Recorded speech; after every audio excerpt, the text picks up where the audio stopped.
2025 നമ്മൾ യാത്ര പറയുന്നു. 2026 നമ്മൾ തുടക്കം കുറിക്കുന്നു. പുതിയൊരു വർഷമാണ്, പുതിയൊരു തുടക്കമാണ്, പുതിയൊരു അനുഭവമാണ്. കഴിഞ്ഞ വർഷങ്ങളിലെ എല്ലാ നന്മകൾക്കും സ്നേഹത്തിനൊക്കെ കൃതജ്ഞത അർപ്പിച്ചുകൊണ്ട് പുതിയൊരു വർഷത്തിലേക്ക് നമ്മൾ പ്രവേശിക്കുന്നു.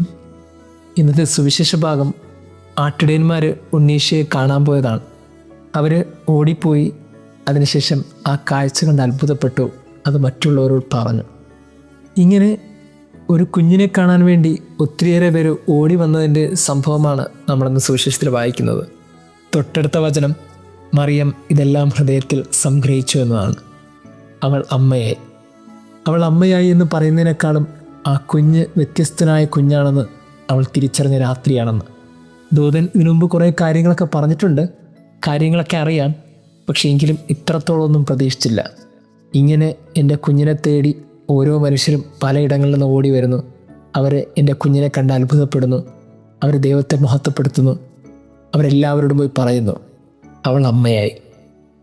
ഒരു കാര്യം ഇതിനകത്തുണ്ട്, അവൾ ഹൃദയത്തിലെല്ലാം സംഗ്രഹിച്ചു എന്ന് പറയുമ്പോൾ ഒത്തിരി വേദനകളിലൂടെ അവൾ കുറച്ച് മണിക്കൂറുകൾ മുമ്പ് കടന്നു പോയിട്ടുണ്ട്. സത്രത്തിൽ പോലും ഇടം കിട്ടാതെ നിറവയറുമായി ഓരോ വാതിലുകളും അവൾ മുട്ടിയിട്ടുണ്ട്.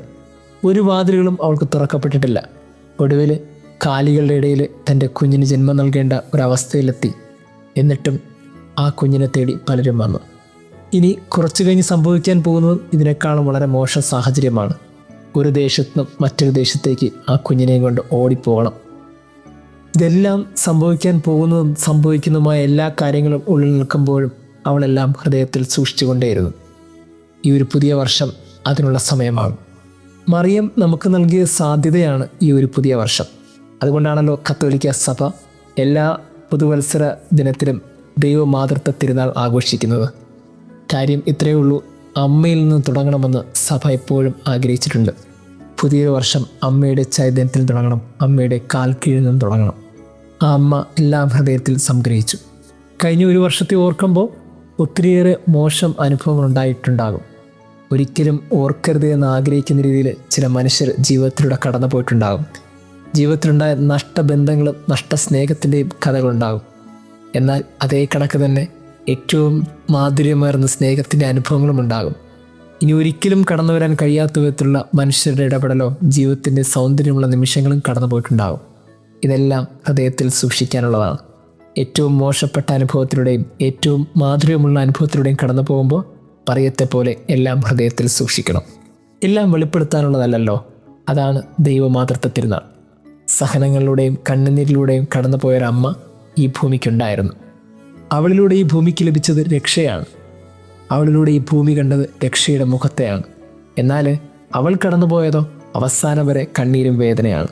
അങ്ങനെയാണെങ്കിൽ ഈ ഒരു തിരുനാൾ, ഈ ഒരു ദിവസം നമ്മളെയൊക്കെ ഓർമ്മിപ്പിക്കേണ്ടതാണ്. ഒരുപക്ഷെ നമ്മൾ കടന്നു പോകുന്നതൊക്കെ വല്ലാണ്ട് വേദനിപ്പിക്കുന്ന നീറുന്ന നൊമ്പരങ്ങളായിരിക്കും. പക്ഷേ നമ്മളിലൂടെ മനുഷ്യർ കാണുന്നത് സ്നേഹത്തിൻ്റെയും സന്തോഷത്തിൻ്റെയും അനുഭവങ്ങളായിരിക്കും.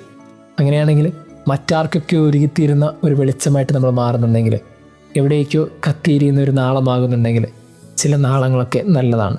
ദൈവമാതൃത്വ തിരുനാൾ, അമ്മയെ ഓർക്കേണ്ട ദിവസം.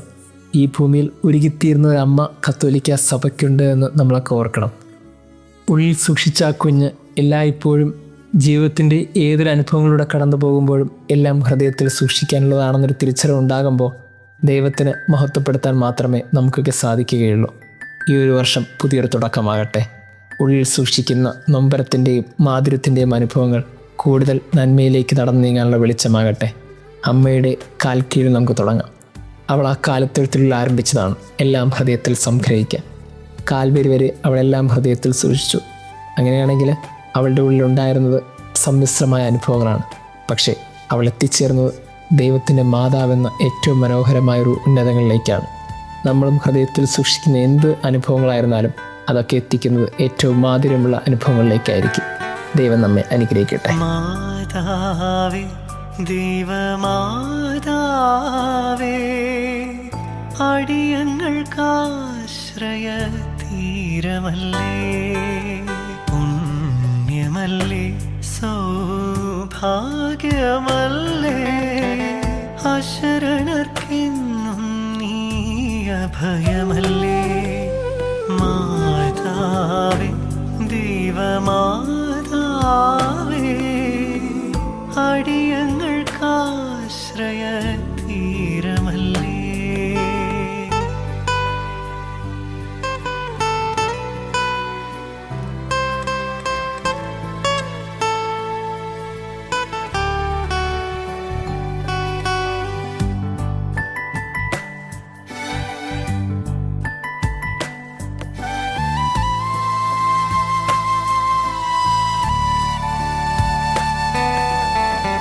നറുമുല്ല മലരിൻ്റെ ഗന്ധമായുള്ളിൽ നീ നിറയുമ്പോൾ അമ്മേ ഞാൻ അറിഞ്ഞു സ്നേഹം.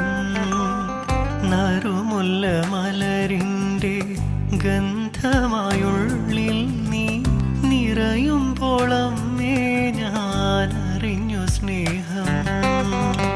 ആ സ്നേഹവലയത്തിൽ അലിയുന്ന നേരമെൻ, ആ സ്നേഹവലയത്തിൽ അലിയുന്ന നേരമെൻ ആത്മാവിലാനന്ദ നിർവൃതിയായി പുണരുകില്ലേ എന്നെ തഴുകുകില്ലേ നിന്റെ അനുഗ്രഹമാരി എന്നിൽ ചൊരിയുകില്ലേ.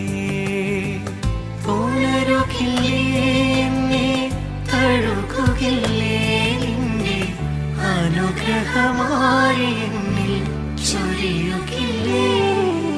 മാതാവേ ദേവമാതാവേ അടിയങ്ങൾക്കാശ്രയ തീരമല്ലേ.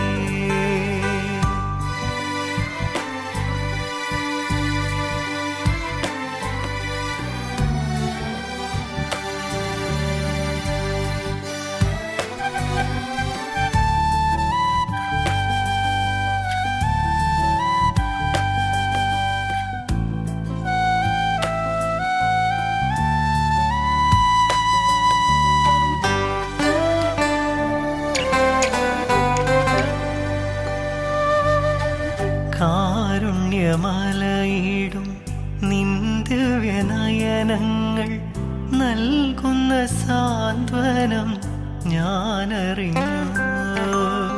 കാരുണ്യമലയിടും നിന്ദിവ്യനയനങ്ങൾ നൽകുന്ന സാന്ത്വനം ഞാനറിഞ്ഞു.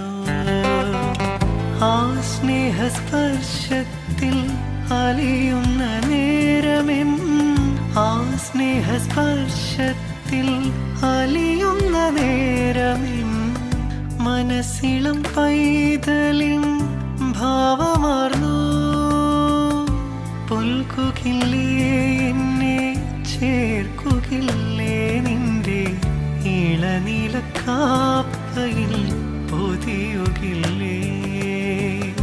പുൽകുകില്ലേ എന്നെ ചേർക്കുകില്ലേ നിന്റെ ഇളനീലക്കാപ്പയിൽ പൊതിയുകില്ലേ. മാതാവേ ദേവമാതാവേ അടിയങ്ങൾക്കാശ്രയ തീരമല്ലേ. പുണ്യമല്ലേ സൗഭാഗ്യമല്ലേ അശരണർക്കെന്നും നീ അഭയമല്ലേ. മാതാ